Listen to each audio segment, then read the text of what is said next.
Today on the CFL Report, highlights of Week 2 in preseason action. The telethon that saves the Saskatchewan Roughriders. And Leo Groenwagen, Ottawa's top pick and #1 overall.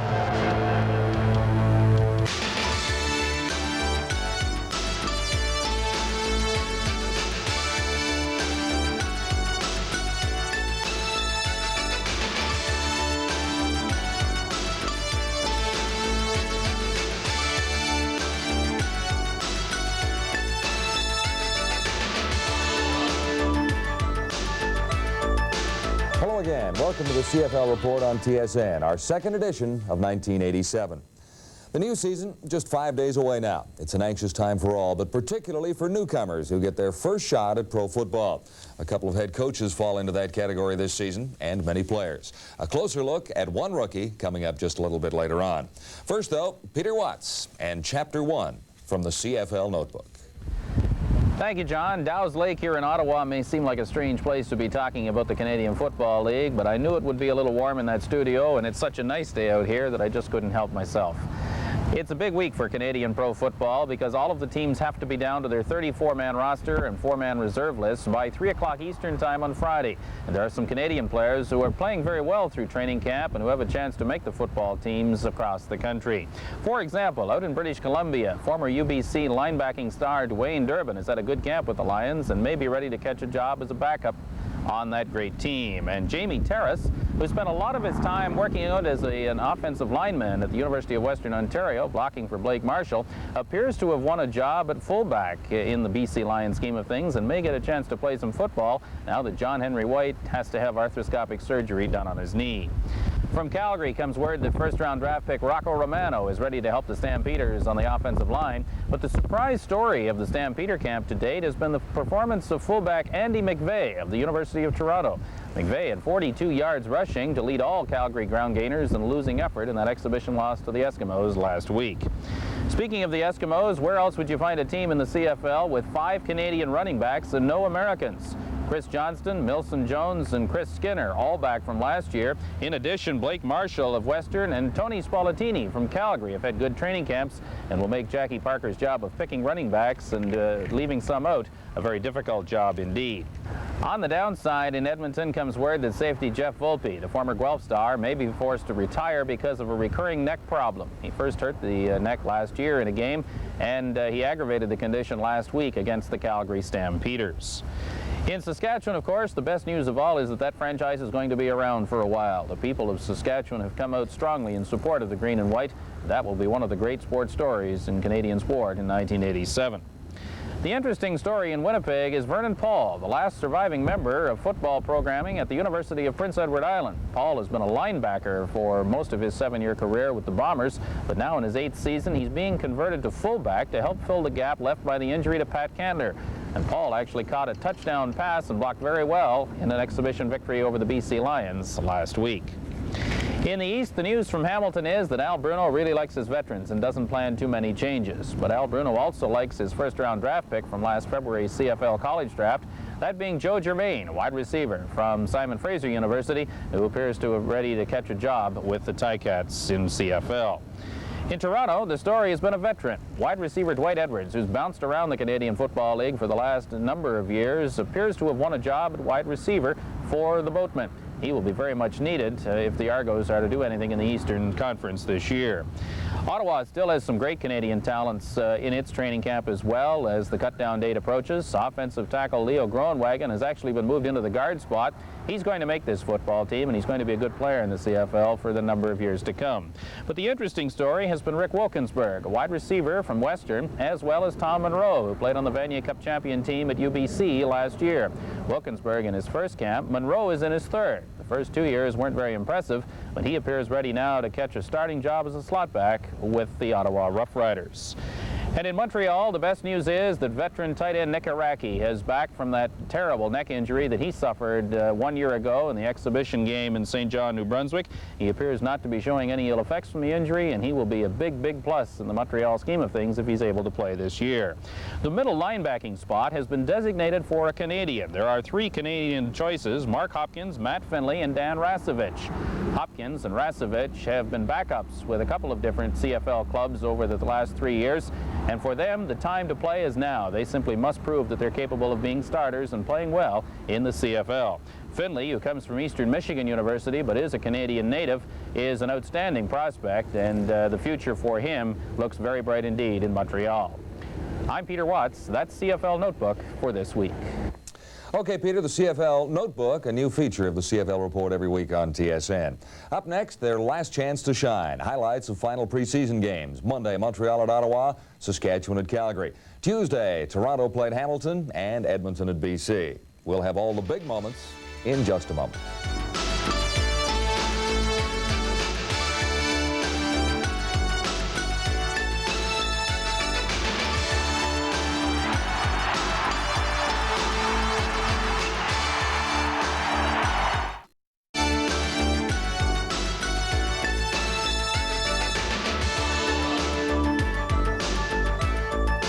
Welcome back to the CFL Report on TSN. A little later, the Rough Rider Telethon and the Leo Groenwagen story. Right now, it's highlight time. And first, back to Monday night, Saskatchewan at Calgary. Stampeders held a slim 13-11 lead after 2 quarters and proceeded to blow the game wide open in the second half. Rick Warman passing 10 yards to Dwight Beverly. Calgary out in front 22-13. Warman's second touchdown comes on this nifty 83-yard pass and run to John Esteban. Stamps out on top 32-13 at that point. David McCrary staked a strong claim to the cornerback position vacated by Mel Jenkins. McCrary had 3 interceptions, including this one for a touchdown. Calgary down the Saskatchewan Roughriders 42-27. Both teams finished the preseason at 1-1. Now to the Alouettes and the Roughriders in Ottawa. First quarter, the Riders opened the scoring with an impressive 15-play, 95-yard march. The capper, a 16-yard run by Rider quarterback Todd Dillon. Ottawa leading 10-7 at the half. Brad Taylor put the Alouettes in front in the fourth quarter. A 13-yard strike to James Hood. His second touchdown catch of the game, 15-11 Montreal. But the Rough Riders weren't through. Gil Renfro marched them 85 yards in the final 2.5 minutes and put the icing on the cake with his toss to Rick Wilkinsburg. Ottawa pulled out an exciting 18-15 victory over Montreal. Now to the Tuesday matchups. The Argos in Hamilton and Edmonton at BC. For the Lions, 2 games in 6 days, and after losing 35-14 to Winnipeg on Thursday, going in, it didn't look any easier against the Eskimos. The Eskimos looking to continue that domination of the Lions. Chris Johnson 3rd and goal from the 1-yard line. Edmonton out in front 7-0 first quarter. But the Lions kept it close. Greg Vavra threw 2 second-quarter touchdown passes. This one a 12-yard toss to Ned Armour. BC leading 14-7 at the intermission. The second half a showcase for the Lions running game, and in particular Anthony Parker. The 220-pound running back rambled 20 yards on this play to put the Lions up 21-7 in the third. On to the fourth quarter, Parker also hauled in a pass from Roy DeWalt. Covering 53 yards for the Major, the Lions on to topple the Eskimos 31-15. Both teams finish at 1-1 in the preseason. Now on to Ivor Wynne Stadium, Hamilton for the Argos and the Tiger Cats. The kickers accounting for all the scoring in the first half. Paul Osbaldiston a 47-yard field goal, and that cut the Argo lead to 4-3. Lance Chomick responded with his second of 3 field goals. This one a 23-yard effort as Toronto built up a 10-3 halftime advantage. The only touchdown of the game comes on this 20-yard pass from rookie John Kangemi to Jeff Smith. Hamilton came back with 4 field goals to make a game of it, but the Argos win out 17-15 over the Tiger Cats. Again, both teams at 1-1 in the preseason. 1-1, certainly an encouraging start for the Saskatchewan Roughriders. Even more positive, though, is the provincial support drummed up during a 16-hour telethon over the weekend. The Riders have struggled in recent times, but they do lead the league in innovation. Saskatchewan's 16-hour ticket telethon is a perfect example of a new Rider pride.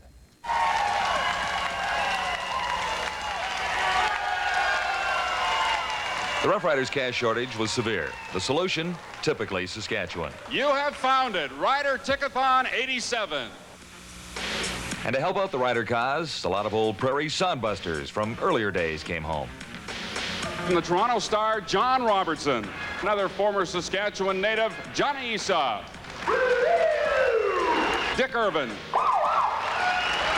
Wally Mott.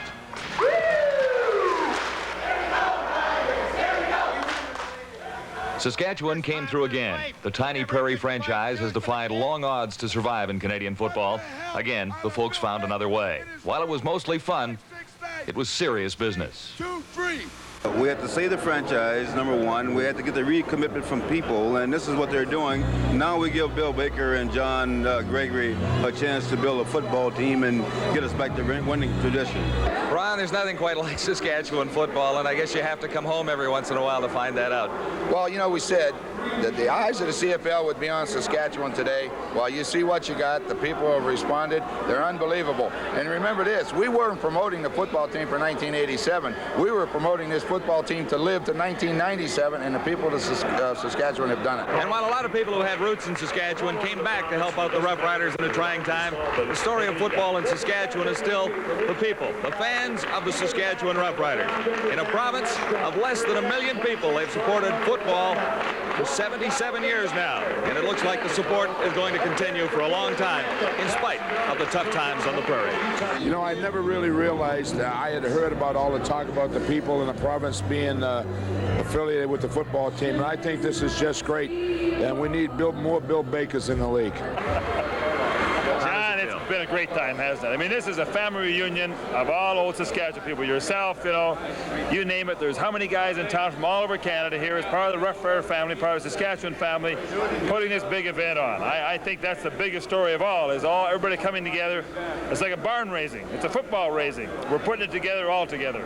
Sooner or later, they're going to look at the people of Saskatchewan and realize the job that they do and maybe copy some of the things that they do, because football will live here for a long time. The Riders Tickathon was a definite success. The final tally reads 77,295 tickets sold. That translates into more than $1.5 million for the Rough Riders. All in all, it's a testament to what those who took part in the Tickathon believed all along. Rider pride is alive and well in Saskatchewan. The Saskatchewan success is indicative of a new energy in the Canadian Football League. Other teams have other ideas for '87. Coming up, TSN's Mark Jones with a look at marketing the CFL.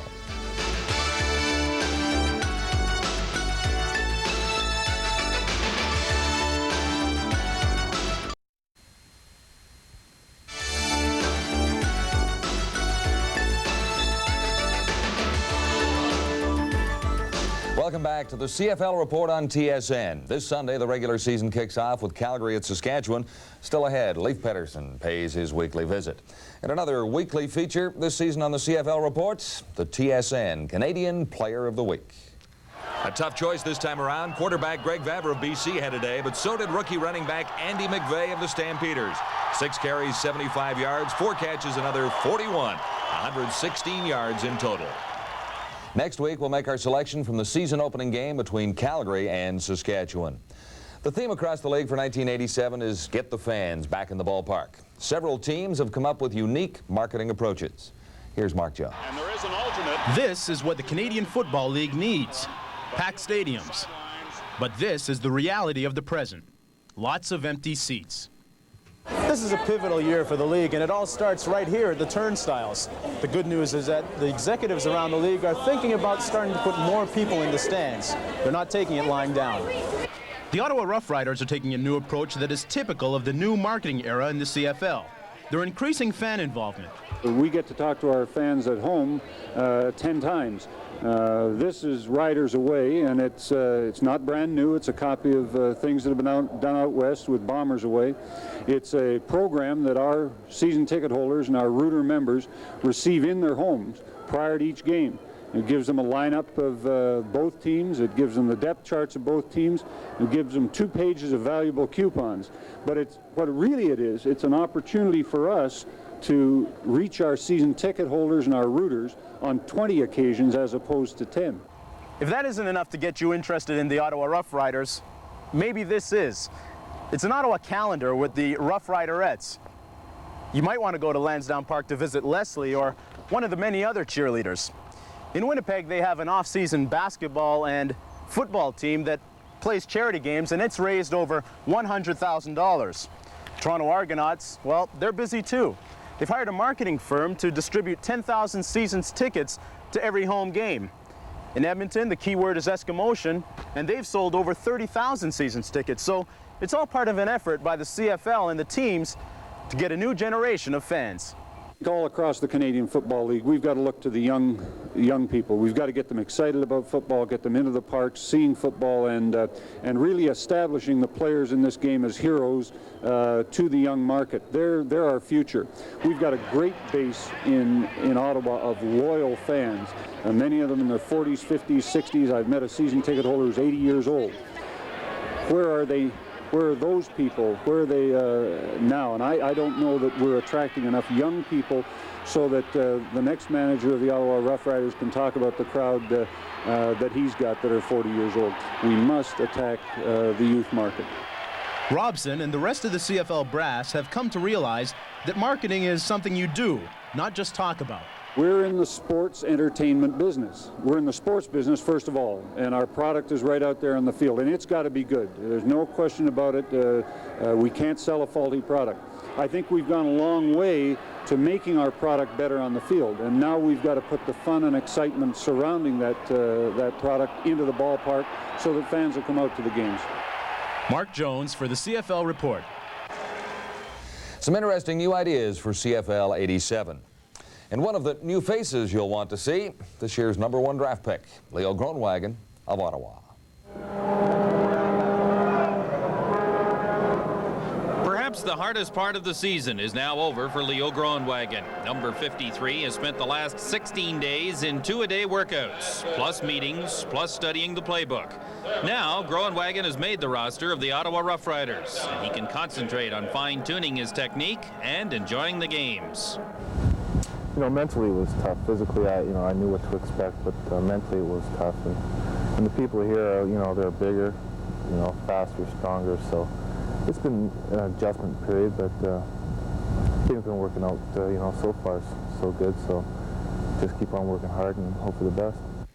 And away from the playing field, Groenewegen has found a home in Ottawa with the family of former UBC teammate Jordan Leith. Right now, he's sharing the house with Rider hopefuls Jerome Erdman and Glenn Steele. Phyllis and Bill Leith have been Rider fans for 20 years, and their perspective of the players is much different from that of most fans. Oh, he's a sweetheart. He's like a big teddy bear. Kill me for saying that. But he's quiet, very unassuming, and a pleasure to have around. He really is. He helped me yesterday lift things without being asked. He knew I was out here working, and he came out to see if there was something that he could do, which is nice. I mean, it makes me feel like he feels as part of the house. We certainly have a much closer feeling, I think, towards the football team, the fact that the boys are staying here. And we feel when they're hurting, we have the same hurt that they have.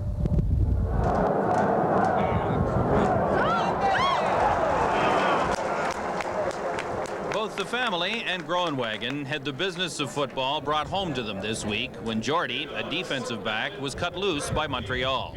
And Groenewegen has also bid farewell to a couple of friends with the Riders. When I came here with Ray Robertus, so it wasn't like I didn't know anybody, but Ray's here, and we met a couple of guys. One guy, Kerry Lemberg from SFU, was here, and Angus Donnelly from Carleton was here.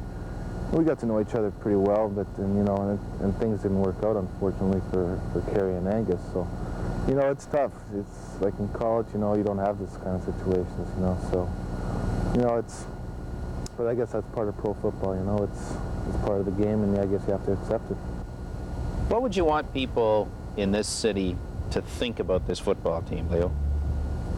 I think it's a team that is going to have a lot of enthusiasm. I think it's going to be a team that's going to be working hard day in, day out. I think it'll be a team that'll be working for the playoffs. So a lot of enthusiasm, I think, and I'm expecting the team to do very well this year. Leo Groenewegen, a young man who could make a big difference in Ottawa this season. Coming up on the CFL Report, Leif Pedersen and the season preview.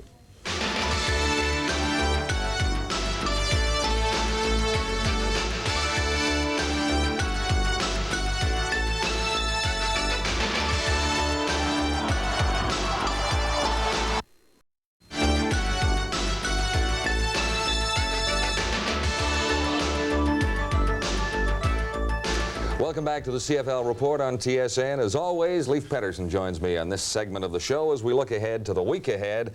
And in the week ahead, it's for real. Calgary, Saskatchewan kick off the '87 CFL season.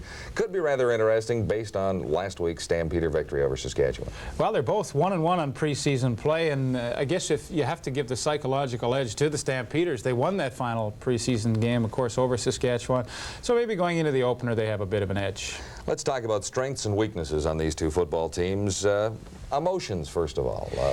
Well, I think emotions are high for both teams. I mean, look what the province of Saskatchewan did to rally around their Rough Riders. They want to keep pro football in Saskatchewan, and I think that could reflect through to the football team, that they really want to prove to the fans that they've got a good product to come out and watch and make a run at the playoffs. As well, the Calgary Stampeders last year, their fans did just a super job to support Calgary football and keep it in the city. So I'm sure the players and the coaches want to show that last year was no fluke and perform possibly even better in 1987. Offensive strength for the Calgary Stampeders, where is it? Well, it's got to be at quarterback. Rick Johnson, anytime he's on the field, he can score a lot of points, and he's exciting, and he's the kind of guy that people can really relate to in Calgary. He's got the blonde hair, he's the California look, and so they want to come out and see him play, and he's a great, great player. Offensive weakness.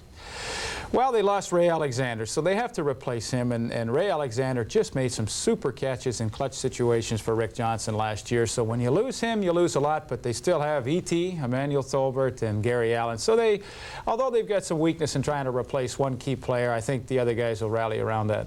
Defensive strength, is it up front for Calgary? Oh, no question about it. Their front seven, 4 down linemen and 3 linebackers, put a heck of a lot of pressure on opposing quarterbacks. Harold Hallman, as a rookie last year, had a great year, and I see no reason why he shouldn't even have a better year this year. So if there is a defensive weakness, then obviously in Calgary it's got to be back of the front seven, the secondary. Well, it is, because they lost Mel Jenkins, and he was a tremendous cornerback. And Calgary, as I mentioned, does a lot of blitzing, put a lot of pressure on the quarterback, but then that means you lock up man-to-man in the secondary, and teams can hit some big plays against them, and it will happen this year. They'll have to live with that.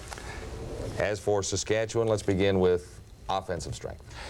The backbone of their football club in the last 5 years has definitely been the offensive line. They like to call themselves the Hogs. They got Laurie Skullroot and Roger Aldag. Those guys have been around for more than 10 years each, and that's the backbone of their football club, and that's where all the moral support comes from, and that's their strength. Offensive weakness then has to be behind the offensive line, and I suppose you have to wonder about newcomers at quarterback. Yeah, newcomers. Jeff Bentram has shown some promise in the preseason. Tom Burgess is around now. Who knows what will happen at cutdown day? You know, they have to maybe make some changes. John Huffnagel's there, and if he's not the starter, at least you have the knowledge that he can come off the bench and do a fabulous job as he's done in Winnipeg for the last few years. Defensive strength for the Rough Riders. Well, I like their linebacking. Billy Jackson and Eddie Lowe, I mean, you don't have better ones. And, of course, that's the strength of the entire Canadian Football League, is that linebacking. Their front four, Nick Hebler, Rick Goltz, I mean, those are guys, proven veterans that can put pressure on the quarterback. So the real key for the Rough Riders on defense is to keep everybody healthy. And is there a defensive weakness that's easily exploitable? Well, I don't know if it's easily exploitable, but their secondary was not that strong last year, and I really don't see anything that has proven to me that they're better in '87. All right, that'll kick it off, the 1987 CFL season, and it'll be Week 1, Saskatchewan Rough Riders, Calgary Stampeders. We will have highlights of that one for you next week on the CFL Report. That's it for this week. Join us again next week on the CFL Report. The season opener once more, Sunday, Calgary at Saskatchewan. Highlights of that one week from right now. And Leif and I will be at Exhibition Stadium, Toronto, Thursday, the 25th, as the Alouettes and the Argonauts begin their new season at 7:30 Eastern Time here on TSN. Join us again 1 week from now on the CFL Report.